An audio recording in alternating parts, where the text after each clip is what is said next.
English Broadcasting Network has started a sequence of interviews called The Red Chair.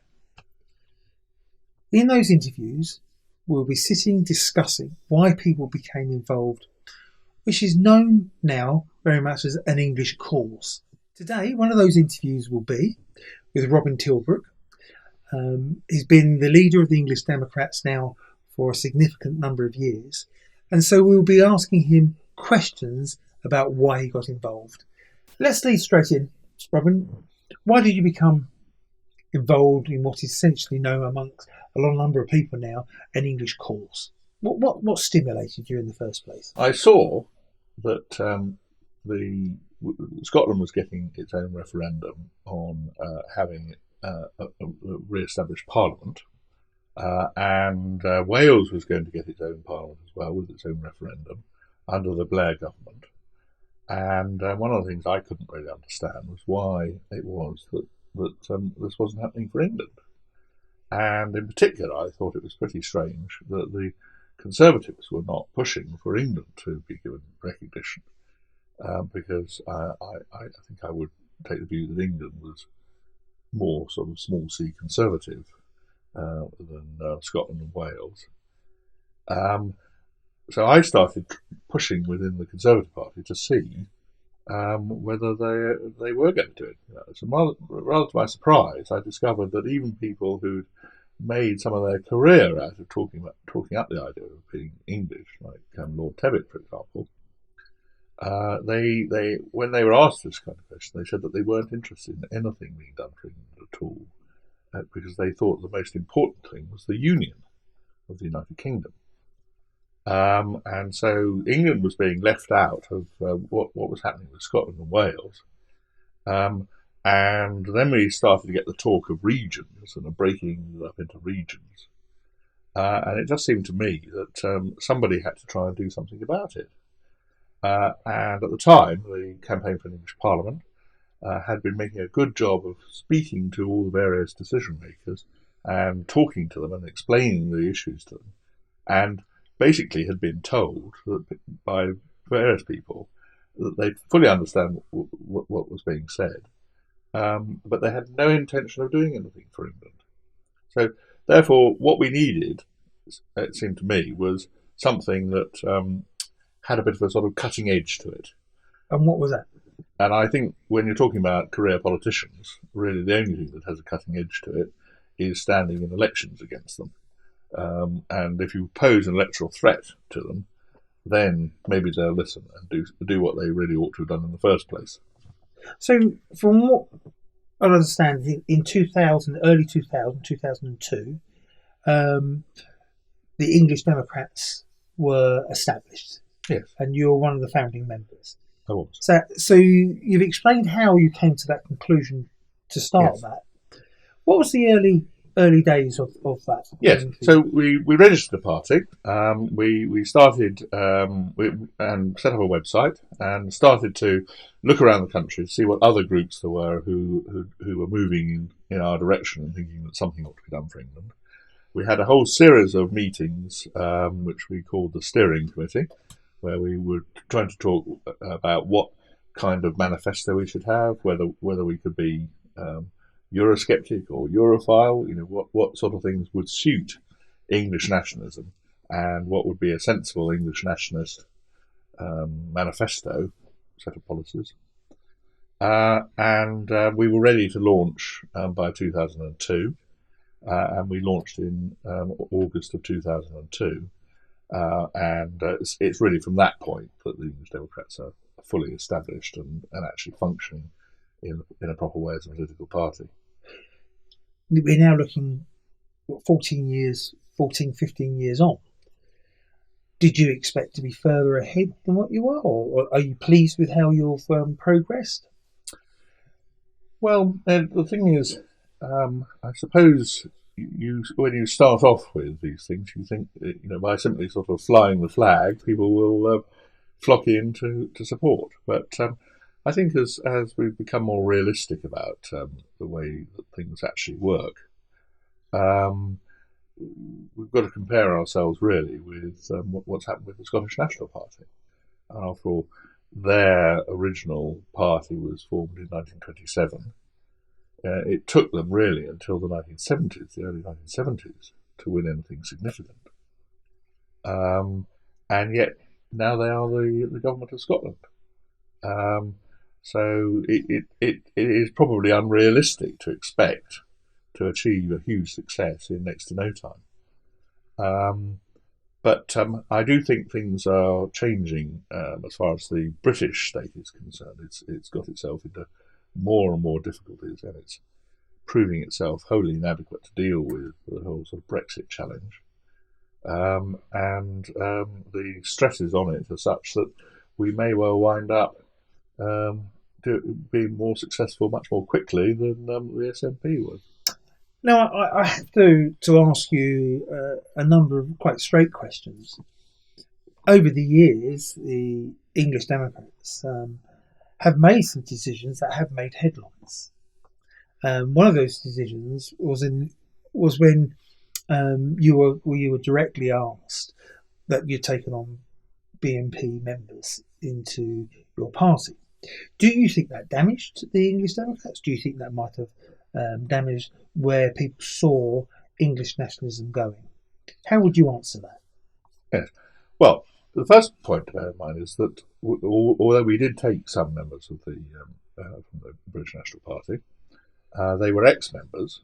They had decided they no longer wished to support the British National Party, but instead they wanted to be English nationalists. And we have taken people from all sorts of other parties. We are a new party. If you're a new party, of course you're going to wind up taking people who were previously in other parties, and often, or otherwise often, not actually a member of any party. So it's not unnatural that we've wound up taking people from across the spectrum. We have got at least one member that I know who is ex-Socialist Worker Party.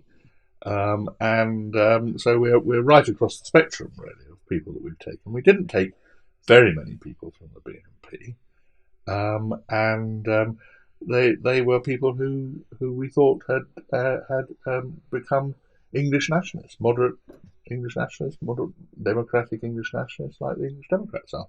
And I think that our decision in that respect has been proved right. That most of them have been good members of the party.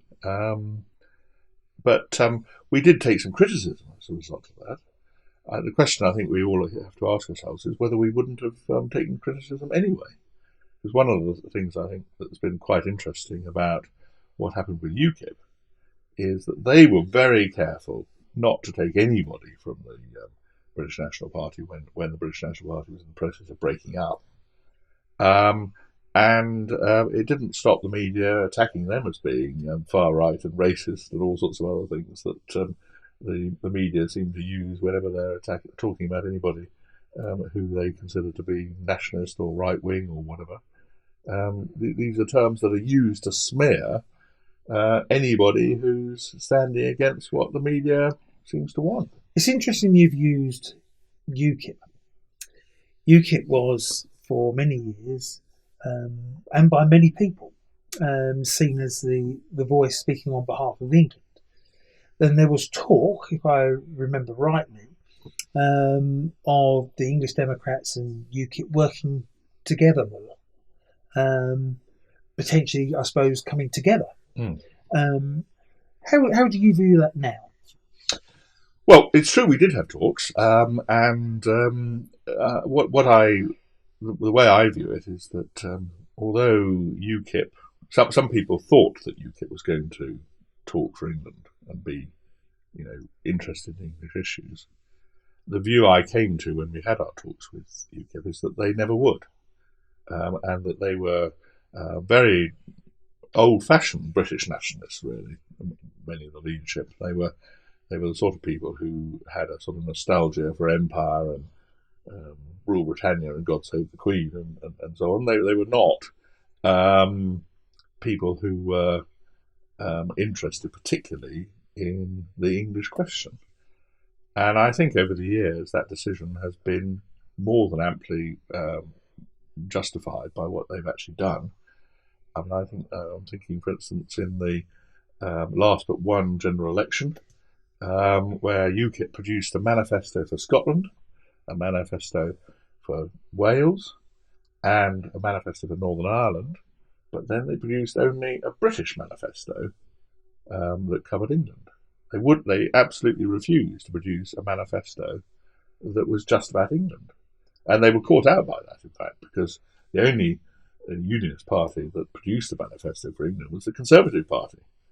I think the UKIP's leadership's position on Britishness and being about being a unionist party, as one of their leaders, David Coburn, said, UKIP is first and foremost a British unionist party. And I think that was a missed opportunity for them, frankly. They had actually seized the English nationalist cause and been keen on it, and looked like they were really going to go forward with it. I think they might have made the history of the UKIP might have been much different to what it's going to be. I think they're now finished. So you would actually say that you believe they're finished? Yes, I do. I think that once they lose their current crop of elected officials, their MEPs and so on, I don't think they've got any prospect of existing after that. So you'd be quite hopeful. They've lost their point. So you'd be quite hopeful at that point. I think it will be a time when the English Democrats will make big headway. Yes. Now let's come down to a personal level. Back when you got involved, and you talk about you making a decision when you were in the Conservative Party. Yes, I was. Of getting involved in English issues.